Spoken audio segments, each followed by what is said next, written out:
Une école de troisième type, bien qu'étant aussi un espace artificiel, se situe dans le prolongement des autres espaces de vie de l'enfant, y est inclus en intersection. Cet espace est comparable à la crèche parentale décrite précédemment, à la différence qu'il n'est pas créé ni géré financièrement par les parents. Mais leurs pouvoirs y sont relativement semblables. Nous reviendrons sur le pourquoi et surtout le comment les parents pourraient être inclus dans l'espace scolaire dès à présent. Plus tard, nous aborderons aussi comment l'école, qui doit rester publique, pourra se situer dans d'autres rapports et avec l'État et avec le territoire dont elle devrait émaner.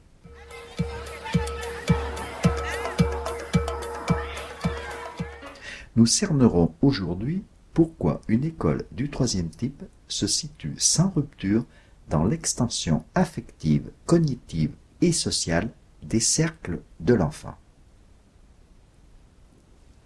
Petite structure sise dans le territoire de proximité de l'enfant, elle est repérée, fait partie du paysage comme le stade, l'épicerie quand il y en a encore une, la place. Avant d'y entrer officiellement, l'enfant a pu y pénétrer, accompagner un grand frère ou une grande sœur, aller y jouer.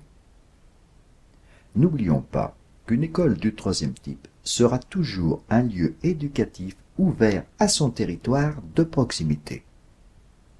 On peut donc y pénétrer pour différentes raisons pendant que ses habitants, les enfants, y sont affairés, ou en dehors parce que l'on peut y faire ce qui n'est pas possible ailleurs, se servir du matériel vidéo, se servir des ordinateurs, trouver un document à la bibliothèque, faire de la musique avec d'autres, lire, écrire, étudier plus tranquillement qu'à la maison, entretenir le jardin, discuter.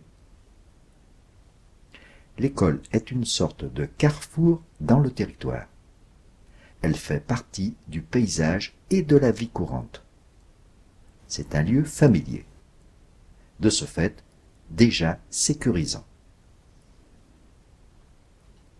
L'enfant y sera d'autant plus sécure que ses parents non seulement n'y seront pas interdits, mais auront contribué à ce qu'est le lieu où il vit.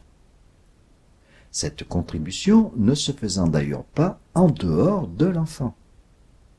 Si l'auto-organisation et l'aménagement d'une école du troisième type résultent d'abord du faire, du désir de faire, du pouvoir-faire des enfants ou adolescents dans les interrelations entre eux et les professionnels qui ont la charge du lieu, elle est aussi dans les interrelations avec leurs parents.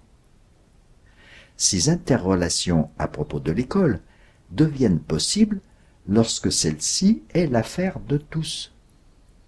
L'école devient aussi l'intérêt de tous.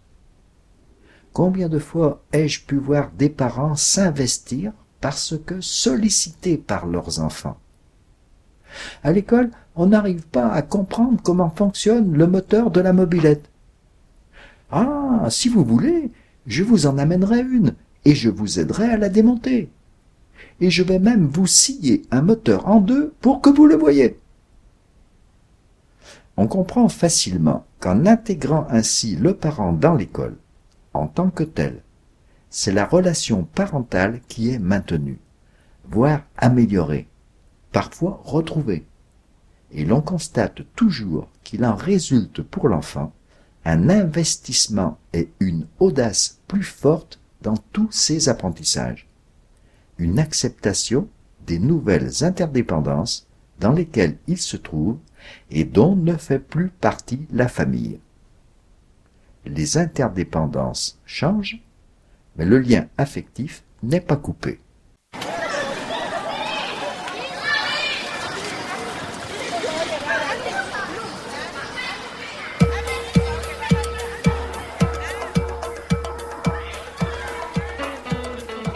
Il est évident que l'enfant a besoin d'avoir confiance dans le lieu où il est bien obligé d'aller.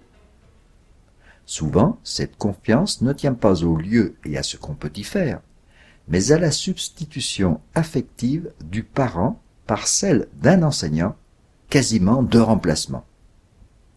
Ah, j'aime bien ma maîtresse ou mon maître. D'une part, c'est très aléatoire. D'autre part, cela ne suffit pas. Quant aux parents, ils n'ont d'autre alternative que de faire confiance à celle ou celui qui va en quelque sorte les remplacer, en sachant plus ou moins consciemment, non seulement que ce serait contre nature, mais en plus qu'ils ne peuvent psychologiquement pas accepter un tel remplacement. Nous reviendrons aussi sur ce problème de confiance. Il s'agit donc que l'enfant puisse, dans l'école, recréer d'autres liens affectifs d'une nature différente de ceux établis dans la famille. C'est dans le faire parmi et avec les autres et dans le choix des autres que ces nouveaux liens se construiront. De la même façon et pour les mêmes raisons que l'enfant construit d'autres liens dans son voisinage, quand il en a encore un. C'est dans l'auto-organisation du collectif qui permet les faire et à laquelle l'enfant participe qu'il trouve un nouvel état sécure.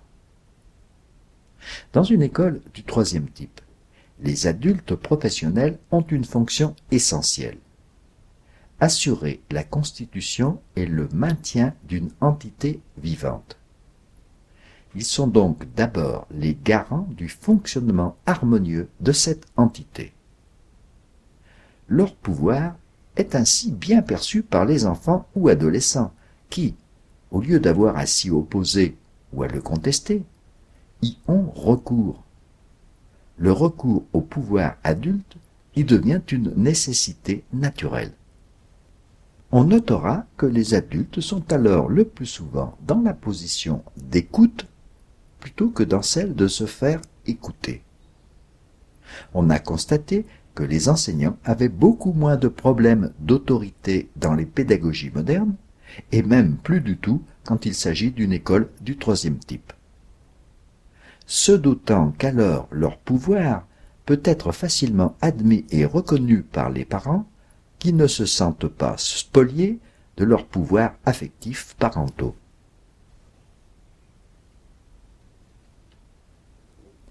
Si l'école du troisième type est un autre espace social du territoire de vie de l'enfant, cet espace crée son propre environnement interne qui le caractérise et le différencie des autres. Environnement qui incite et nécessite l'utilisation d'autres langages. Nous l'avons longuement vu au cours des chroniques précédentes. Mais aussi, l'école s'alimente des autres espaces de vie. L'enfant y apporte son vécu dans l'espace de la famille, du village ou du quartier, peut y poursuivre ou faire rebondir les faits qu'il y a entrepris, y transposer les interrogations suscitées. On n'est pas enfermé dans l'école, on explore à partir d'elle l'environnement. On va le solliciter. En même temps, ce qui se passe dans l'école pénètre aussi dans tous les autres espaces. Les faits qui s'y poursuivent, le journal qui s'y lit, la participation à un événement, etc. Souvent même, elle dynamise ces autres espaces. Je vous en donnerai quelques exemples. Il y a interaction et osmose entre les différents espaces de vie.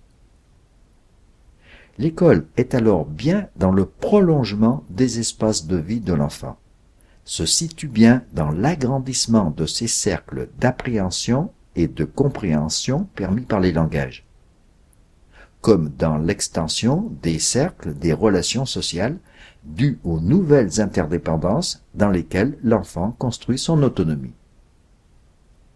Et enfin, l'école du troisième type s'ouvre sur d'autres espaces et peut même constituer avec eux de nouvelles entités. Par exemple, les réseaux d'écoles et de personnes qu'elle construit immanquablement. L'école du troisième type, bien qu'artificielle, se situe ainsi dans les processus naturels de construction de l'enfant en adulte.